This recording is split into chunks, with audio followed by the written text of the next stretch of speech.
¿Qué tal amigos? Buenas tardes, bienvenidos a una nueva edición de nuestro programa Hablemos de Justicia, un programa producido por la Oficina de Imagen y Comunicaciones de la Corte de la Libertad que busca hacer llegar a ustedes información relevante sobre la gestión y también sobre el quehacer jurisdiccional. Iniciamos con nuestros titulares. Unidad Funcional de Integridad de la Corte de la Libertad logra más del 80% de avance en la implementación de este modelo. Corte de la Libertad renueva parque informático en Trujillo y provincias. Más de 1.000 personas fueron las beneficiadas con talleres de capacitación sobre prevención de la violencia. Colegiado de Trujillo sentencia a 7 años a falso mototaxista que participó en el robo a una transeúnte. 36 meses de prisión preventiva para presuntos integrantes de los parqueros de Patás. Magistrado de Parcoy sentencia a más de 6 años a sujeto por tenencia ilegal de armas. Comenzamos con el desarrollo de la información. La Unidad Funcional de Integridad de la Corte de la Libertad viene desarrollando una serie de actividades y estrategias para poder implementar este modelo en el Distrito Judicial. Son 9 componentes los que establece la Presidencia del Consejo de Ministros, de los cuales más del 80% ya ha sido cumplido por la Corte de la Libertad. Veamos la nota. En una reciente reunión, la coordinadora de la Unidad Funcional de Integridad de la Corte de la Libertad, Carla Muro Saavedra, informó al presidente del Distrito Judicial La Libertad, Víctor Alberto Martín Burgos Mariños, que se ha logrado alcanzar un 81.92% de implementación de este modelo en el primer semestre del año. El equipo de trabajo, en coordinación con las diferentes áreas competentes de la Corte, ha laborado arduamente para realizar 28 de las 39 acciones que se ha diseñado dentro del plan de trabajo, a fin de cumplir con los 9 componentes que estipula el modelo de integridad y conseguir que al término del 2024 esté implementado de manera exitosa en la institución. Al respecto, el titular de la Primera Corte del Perú Republicano reconoció el trabajo que viene desarrollando el equipo de la Unidad Funcional de Integridad en atención a cada uno de los componentes que estipula la Presidencia del Consejo de Ministros.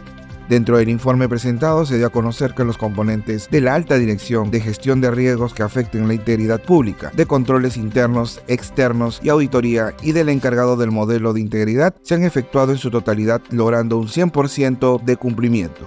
Además, indicó que los componentes faltantes se están trabajando con las áreas respectivas para que a noviembre de este año se logre concretar todo el plan de trabajo y pasar la evaluación de la PCM de manera satisfactoria.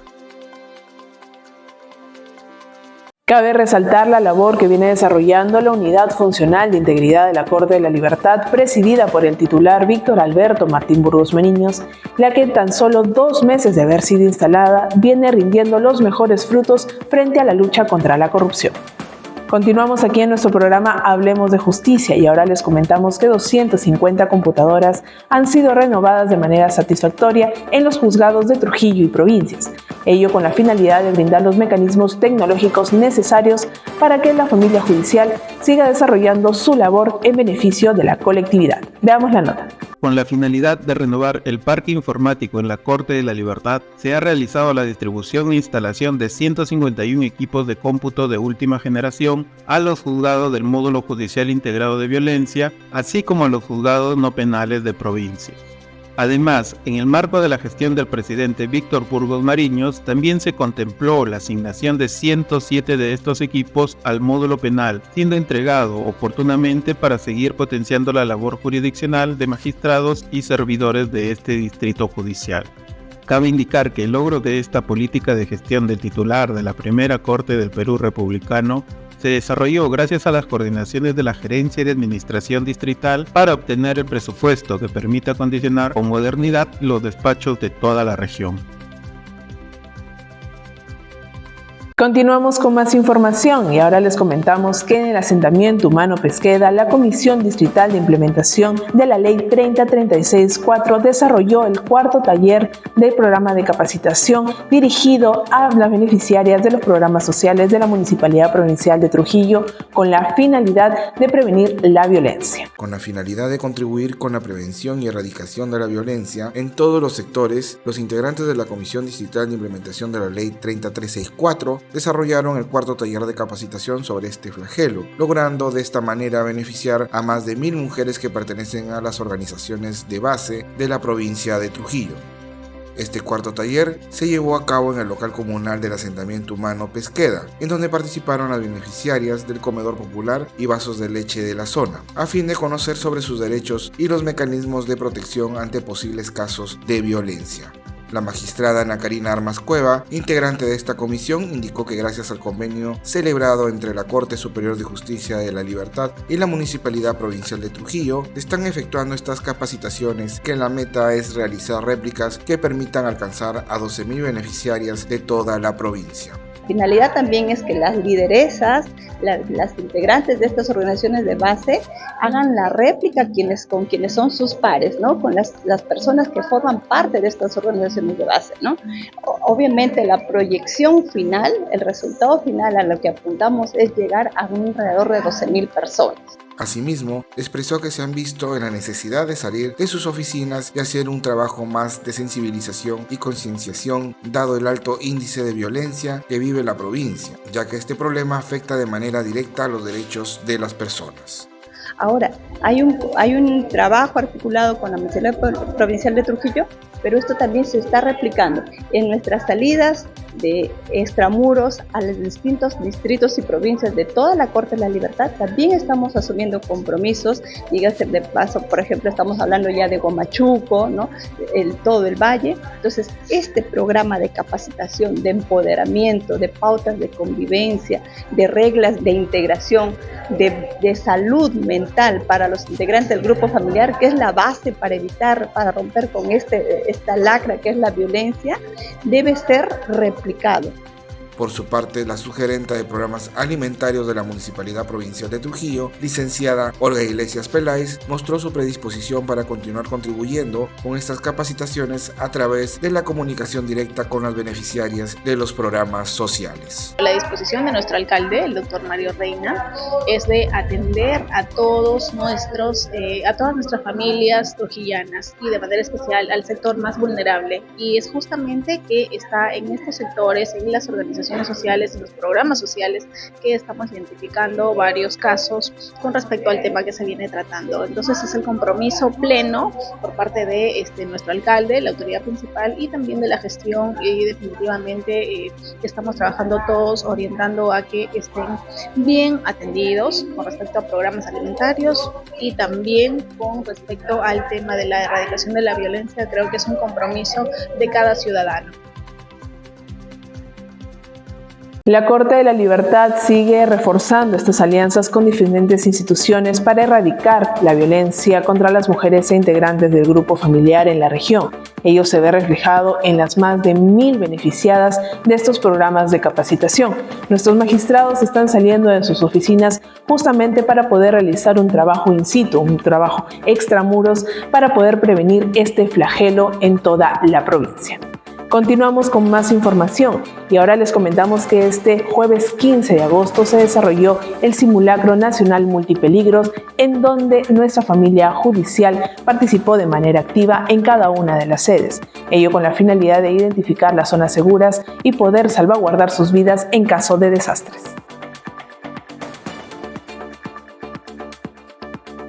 Es momento de ir a una pausa y al retornar regresamos con nuestro bloque de entrevistas. El doctor Manuel Loyola Florián tendrá como invitado el día de hoy al doctor Manuel Rodolfo Susaya López, quien hablará sobre la actualidad y perspectivas de la Oficina Descentralizada de la Autoridad Nacional de Control. Ya volvemos. Promovamos la ética y la integridad en nuestra Corte. Si conoces algún hecho de corrupción, denúncialo a través de la plataforma digital única de denuncias, denuncias.servicios.gov.pe. Corte Superior de Justicia de la Libertad. Mejores personas hacen una mejor justicia. Conoce los canales de atención de la Oficina de Prevención, Supervisión e Inspección del Área de Quejas Verbales de la Oficina Descentralizada de la Autoridad Nacional de Control de la Corte de la Libertad. Puedes comunicarte a través de los siguientes números. También tenemos atención por correo. Recuerda que los usuarios, abogados o litigantes deberán consignar los siguientes ítems al momento de efectuar el reclamo de su queja verbal. Ya estamos de regreso aquí en nuestro programa Hablemos de Justicia y ahora es el turno del doctor Manuel Loyola Florián, quien se encuentra ya con nuestro invitado, el jefe de la Oficina Descentralizada de la Autoridad Nacional de Control de la Corte de la Libertad, el doctor Manuel Sosaya López, quien el día de hoy hablará sobre la actualidad y perspectivas de este importante órgano de control dentro del Distrito Judicial. Doctor Loyola Florián, muy buenas tardes. Gracias, Cintia, por el pase. Señoras, señores, sean nuevamente bienvenidos a su espacio de entrevistas del programa Hablemos de Justicia, un programa de la Corte Superior de Justicia de la Libertad. Les saluda Manuel Loyola, su anfitrión. Hoy tenemos la presencia de un distinguido miembro de la Sala Plena de la Corte Superior nuestra. Se trata del doctor Manuel Rodolfo Sosaya López. Él actualmente es jefe de la ODANC, que es la Oficina Descentralizada de la Autoridad Nacional de Control del Poder Judicial. Doctor Sosaya, bienvenido. Gracias, doctor Loyola. Es realmente un honor y un placer estar en esta entrevista compartiendo con usted. Gracias, estimado doctor. La ciudadanía siempre está atenta a la vigilancia, al control de sus jueces, de sus decisiones judiciales. En ese sentido, el Poder Judicial cuenta no de hoy, sino ya de hace tiempo, con mecanismos y entidades de control. Hoy nos encontramos ante la Autoridad Nacional de Control. Hace poco era el órgano de control de la magistratura. Cuéntenos, estimado doctor, este proceso de migración de la antigua OCMA, por sus siglas, a la actual ANC. Bien, la ODECMA era la Oficina de Control Descentralizado del Poder Judicial, la misma que tiene varias décadas funcionando, o tenía varias décadas funcionando. Es a raíz de la dación de una ley que se crea la ANC, que es la Autoridad Nacional de Control. Y la vigencia de esa ley en cuanto a los procesos de control ya en la ciudad de Trujillo y a nivel nacional es a partir de agosto del año 2023. En razón a ello es que hemos, como usted señala, migrado de una forma de control a otra, la que varía en cuanto a su nacimiento normativo, porque la ANC tiene pues un reglamento nuevo basado en su ley y en mérito a esos dispositivos normativos es que se han implementado los procesos de control. Por ejemplo, explique a nuestros oyentes cuál era la diferencia, por ejemplo, entre los mecanismos de elección o de designación de las autoridades de la OCMA versus a las autoridades de la ANC, por ejemplo. La elección en la OCMA era una elección democrática, eran los jueces de la Sala Plena que elegían a un miembro que se iba a encargar del control en la jurisdicción territorial, en la competencia de la Corte Superior de Justicia de la Libertad. La ley que crea la Autoridad Nacional de Control ya no cuenta con un juez superior elegido de la manera antes señalada, sino que es un concurso público que abre esta institución, este ente, que es un ente autónomo, pero que pertenece al Poder Judicial, donde el acceso a los cargos de contralores va a ser un acceso vía el concurso público. Sin embargo, al no haber presupuesto, esta implementación ha demorado y el funcionario a cargo, en este caso el suscrito, sigue siendo un juez superior perteneciente al Poder Judicial. ¿Hasta cuándo? Esto es hasta que se elijan los representantes de la ANC vía concurso público. ¿Hasta cuándo mi permanencia? También dependerá de la confianza renovada por parte del jefe de la Autoridad Nacional. Correcto. Entonces, bien podemos decir, con fines más didácticos y explicativos y sencillos, que el antiguo mecanismo de control, la OCMA y los órganos descentralizados, eran elecciones entre los jueces por sus jueces, en tanto que la Autoridad Nacional de Control tiene una base normativa en la que los miembros contralores son elegidos por concurso público de abogados que vienen de fuera del Poder Judicial. Es un control externo versus un control interno. ¿Es correcto eso, doctor? Eso es correcto, ¿no? Y con la implicancia también que ello suscita. La permanencia en el Poder Judicial y los procesos que se dan en el Poder Judicial exigen un conocimiento previo de todos estos procedimientos. Y por lo que suponemos que nuestra permanencia provisional dentro de la ANC es para generar una serie de documentos y generar una jurisprudencia que sirva de guía a aquellos funcionarios que van a entrar de fuera del Poder Judicial, donde tendrán una forma de orientación. O sea, usted no ha sido elegido por concurso público, como establece la ley, sino por designación del actual jefe nacional de la Autoridad de Control. En realidad nosotros hemos sido designados en sala plena. Y el jefe de la Autoridad Nacional de Control, a partir de agosto de 2023, que se hace cargo ya de la entidad de control, tenía dos opciones: o renovarnos la confianza en esa fecha o solicitar a otro juez superior también que se haga cargo de la oficina.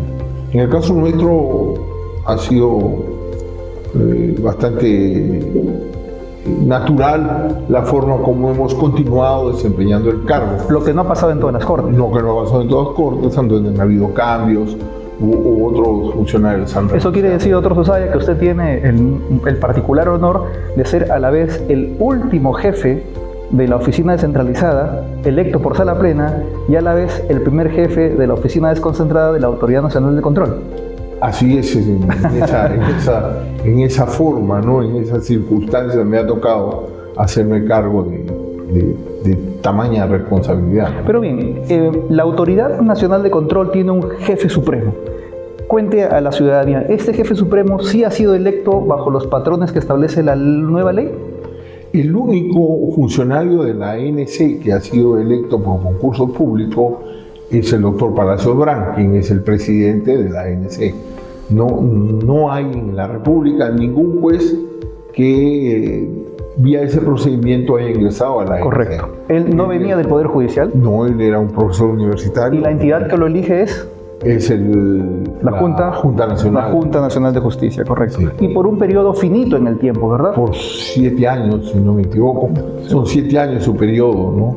Luego de lo cual cesará ya en función. Y se elegirá un nuevo miembro. Un nuevo miembro. Claro. Entendemos entonces, según la ley, que la nueva Autoridad Nacional de Control tiene como característica una absoluta independencia, tanto económica como administrativa, del Poder Judicial. Eso es lo que dice la ley. Así es. En la realidad todavía eso no se implementa, todavía no hay un presupuesto, todavía incluso la Autoridad Nacional de Control utiliza los espacios, la infraestructura y los recursos humanos del Poder Judicial. ¿Y qué se necesitaría, estimado doctor, para implementar? ¿Tendrían que habilitarse plazas nuevas para que la ocupen los nuevos contralores electos? ¿Eso existe ahora? Nuestro diseño operacional de la ODAN La Libertad es contar con 3 magistrados a tiempo exclusivo y 3 magistrados que con reserva de sus funciones pertenecen a la ODAN y hacen los procesos a los jueces superiores, en este caso. Pero creemos que para un diseño más eficiente, estos 6 magistrados tendrían que dedicarse al tiempo completo y además de ello tendrían que estar acompañados de un grupo de colaboradores que conozcan de estos procesos para que puedan fluir rápidamente las quejas, que son el elemento fundamental en los procesamientos de las ANC. Quejas contra magistrados, quejas contra funcionarios que hacen labor jurisdiccional dentro de... Entonces, a la fecha, aún la ley de creación de la ANC no se ha ejecutado en su totalidad. Solamente, como le digo, el titular del pliego ha cumplido con esos requisitos. Muy bien, ahora entrando a fondo, ¿cuál es la función del magistrado contralor de la ODAN, en particular de La Libertad? El magistrado contralor de la ODAN es un funcionario que se encarga de investigar, de procesar y de sancionar a los jueces y al personal jurisdiccional de la región. esta función recae en varios jueces a efecto de que se cumpla con el debido proceso. Es decir, jueces que investigan diferentes a jueces que fallan. Eso es garantía de todas las personas que son investigadas y que tienen la condición de jueces y de trabajadores jurisdiccionales. Y luego de agotado este debido procedimiento administrativo sancionador al que usted alude, ¿cuáles son las posibles sanciones que puede imponer el magistrado contralor a los jueces o personal jurisdiccional que son encontrados disciplinariamente responsables?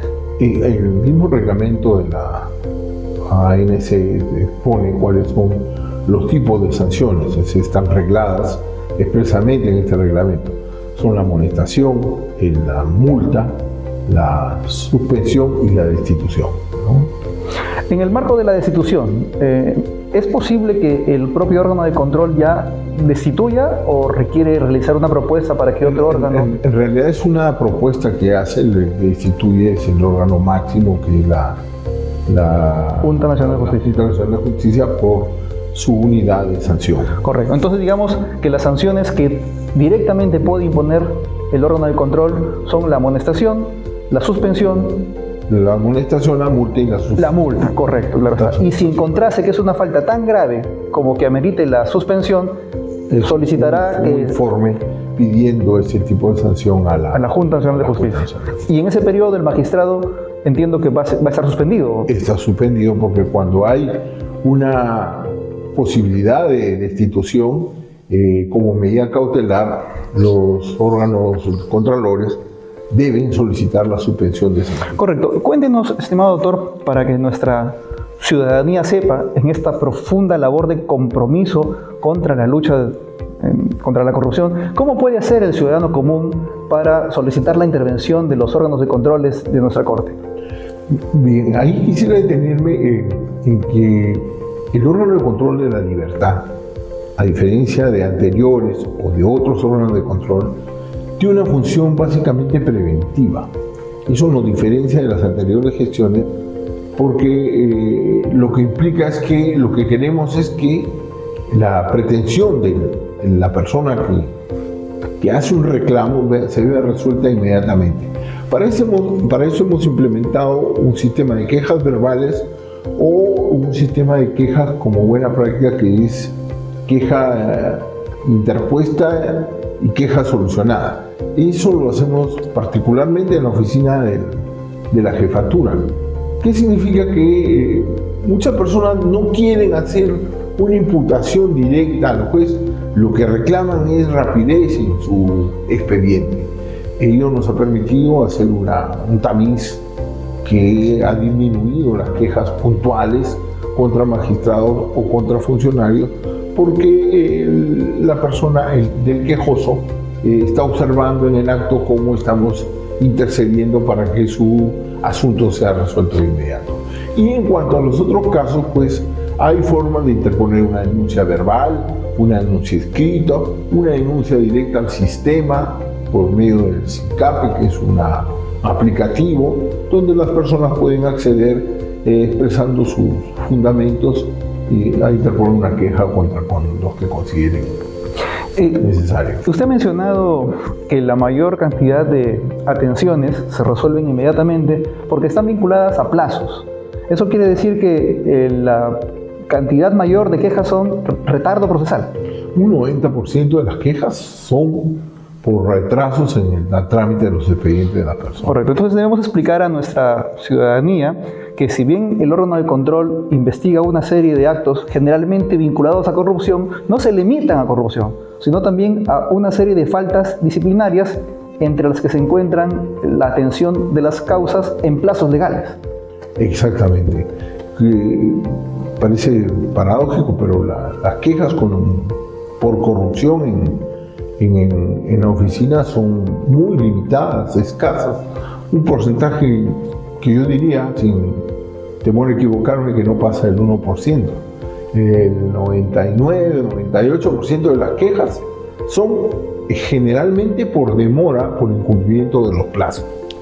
Y en ese sentido, sería importante explicar una disquisición que hoy ya no solo es normativa, sino hasta jurisprudencial, que diferencia entre un plazo legal y un plazo razonable.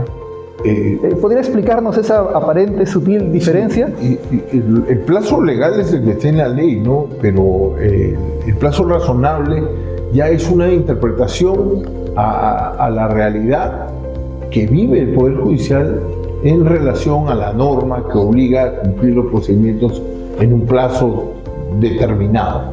El volumen de carga procesal que manejan algunos funcionarios es tal que es imposible de manera material que eso se cumpla en un plazo que la ley establece.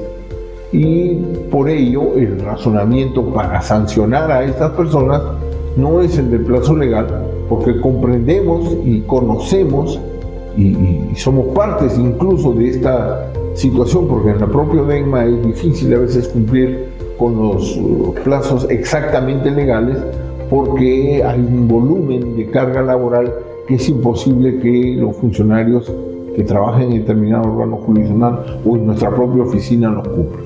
El plazo razonable es pues que, manejando todas esas falencias, se esfuerza el juez por emitir una resolución en un plazo que no cause agravio.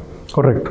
Y dígame, doctor, respecto a jueces de la máxima instancia, por ejemplo los jueces de la Corte Suprema, ¿son también, en caso de imputárseles alguna infracción administrativa, sujetos a investigación por la Autoridad Nacional de Control?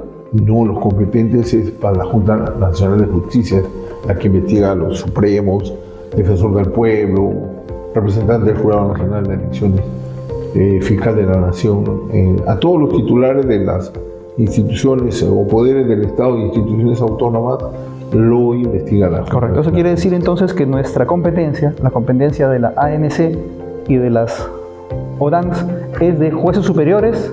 Exacto, hacia abajo y personal no jurisdiccional. Incluyen a los jueces supremos. Bien, doctor, ya para ir concluyendo, ¿cómo aprecia usted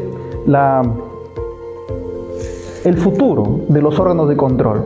Usted nos ha explicado que aún se encuentra en proceso de implementación lenta la ley de la Autoridad Nacional, dado que exige una asignación presupuestal y de plazas que aún no tenemos.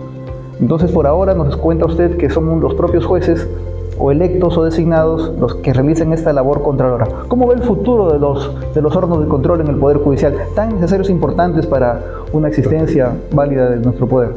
Es una pregunta sumamente pertinente, pero sumamente también difícil de contestar, ¿no? Nosotros consideramos que al emitirse una ley que necesita de un desarrollo legislativo, reglamentario y presupuestario, esto debería pues acompañarse inminentemente e inmediatamente después de la adhesión de la ley. No puede ser que en este caso se emita una ley y se elijan por cucharadas a los funcionarios que van a encargarse de una responsabilidad tan grave como es la investigación y sanción de los jueces de la República, que es el baluarte de la democracia y que la justicia debe empezar por este segmento. Es decir, si los jueces no cuentan con investigadores acuciosos, con funcionarios que van a emitir resoluciones que tienen experiencia en los procesos que manejan los jueces, pues difícilmente se puede sancionar a alguien con justicia. Bien, doctor Zosaya, le agradecemos por su presencia, le deseamos éxito en el manejo de esta muy necesaria y sensible entidad de control dentro de la Corte Superior de Justicia.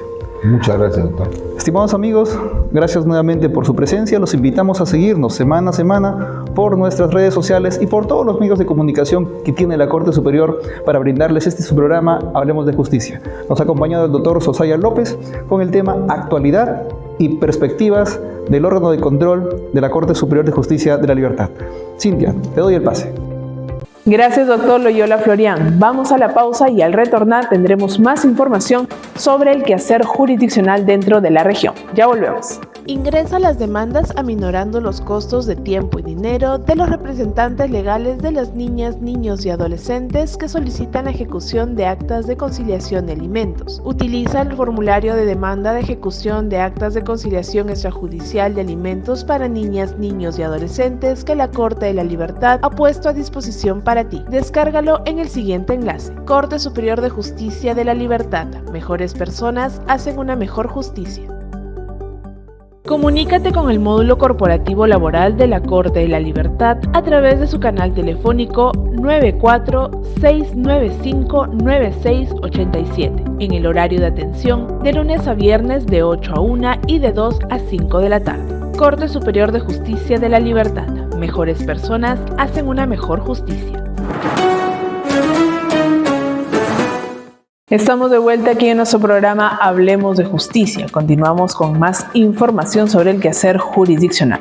Les comentamos que los magistrados del segundo juzgado penal colegiado supraprovincial de Trujillo condenaron a un falso mototaxista tras haber participado en el robo a una transeúnte. Alfredo Jiménez Chup cumplirá su condena recluido en el penal de varones del Milagro por cometer el delito de robo agravado, así lo indicaron los magistrados del segundo juzgado penal colegiado supraprovincial de Trujillo. En el 2015, la agraviada fue engañada por Jiménez Chup para abordar su mototaxi, bajo el pretexto de salvarla de un posible robo al paso. Sin embargo, cuando ésta aceptó, el ahora sentenciado sobreparó su unidad y dejó subir a los delincuentes para que cometieran su delito. Esta acción permitió que la víctima fuera amenazada con un arma de fogueo y la despojaron de su celular, dinero y objetos personales que llevaba en su cartera, para luego abandonarla por la parte alta de una de las avenidas principales del distrito del Porvenir. Posteriormente, la víctima inició la persecución de los delincuentes y tras solicitar el apoyo del personal de Serenalgo, se logró la captura de los sujetos, quienes fueron trasladados a la comisaría para las diligencias respectivas. Ante las pruebas presentadas, los magistrados sentenciaron a 7 años de cárcel efectiva y ordenaron la inmediata ubicación y captura de Jiménez Chup, quien estaba siendo procesado en libertad. Además, dispusieron el pago de 500 soles por concepto de reparación civil a favor de la agraviada. Se le va a imponer al acusado 7 años de pena privativa de libertad efectiva. Para tales efectos se dispone de curso en los oficios de su ubicación y captura y su puesta a disposición. Hecho ello, se computará su pena. Se impone además por concepto de reparación civil la suma de 500 soles. Consentida la sentencia, se inscribirán ante las dependencias que correspondan y se remitirá al juzgado de ejecución de sentencia. Seguimos con más información. 36 meses de prisión preventiva fue la medida que dictó la magistrada del Quinto Juzgado de Investigación Preparatoria de Trujillo contra los presuntos integrantes de la organización criminal Los Parqueros de Patás. Ellos están sindicados de realizar actividades ilícitas dentro de la minería ilegal, extorsión, sicariato, entre otros delitos. La magistrada del Quinto Juzgado de Investigación Preparatoria de Trujillo, María Zulueta Cabrera, declaró fundado el pedido de 36 meses de prisión preventiva para 8 presuntos integrantes de la organización criminal Los Parqueros de Patás.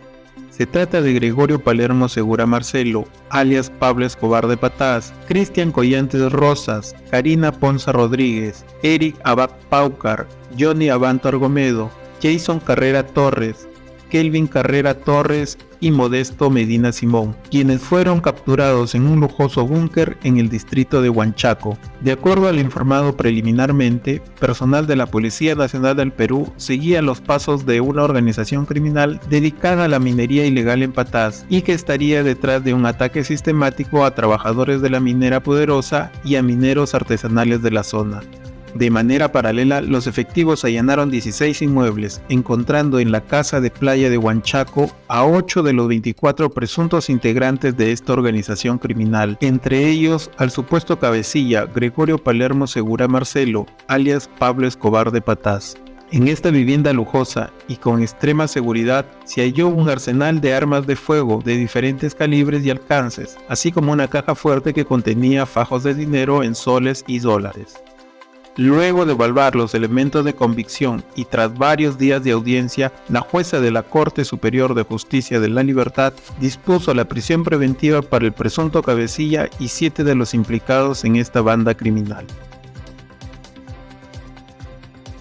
Ahora les comentamos que el juez del Juzgado Mixto Transitorio de Parcoy sentenció a 6 años y 8 meses a Edulfo Peche Bazán por portar de manera ilegal un arma de fuego. A 6 años y 8 meses fue condenado Edulfo Peche Bazán por portar fusil de manera ilegal, así lo determinó el magistrado del Juzgado Mixto Transitorio de Parcoy, Carlos Garrido Rodríguez. El sentenciado fue intervenido por personal policial en el centro poblado Pueblo Nuevo en Parcoy durante un patrullaje de rutina, encontrándosele un arma de fuego escondida en una caja que llevaba en la mano, siendo trasladado a la comisaría para las diligencias respectivas. Ante su aprehensión en flagrancia, Peche Bazán aceptó los cargos que se le imputaban, sujetándose al proceso de determinación anticipada, por lo que el juez de la Corte de la Libertad ordenó su reclusión para que cumpla su condena en el penal de varones de El Milagro. Además, se le impuso el pago de 3.000 soles por concepto de reparación civil a favor del Estado, tras portar un arma sin autorización respectiva brindada por SUCAMED. Hemos llegado a la parte final de nuestro programa Hablemos de Justicia. Agradecemos a todos ustedes por acompañarnos en esta tercera edición. También les recordamos que nuestro programa está emitiéndose a través de nuestros canales oficiales todos los viernes a partir de las 5 de la tarde. Nos reencontramos el próximo viernes. Permiso.